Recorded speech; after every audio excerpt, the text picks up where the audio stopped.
দোয়াটা যে ব্যক্তি পাঠ করবে প্রত্যেকটা শব্দের বিনিময়ে একটা একটা করে ফেরেশতা তৈরি হবে এবং কিয়ামতের আগ পর্যন্ত সেই ফেরেশতারা শুধু আপনার জন্য দোয়া করবে। কত বড় ফজিলত! আল্লাহু আকবার।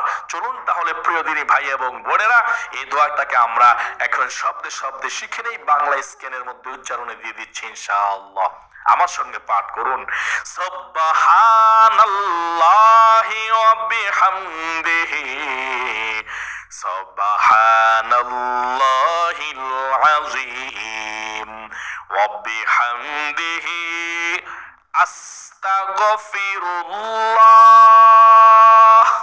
সুবহানাল্লাহি ওয়া বিহামদিহি সুবহানাল্লাহিল আযীম ওয়া বিহামদিহি আস্তাগফিরুল্লাহ।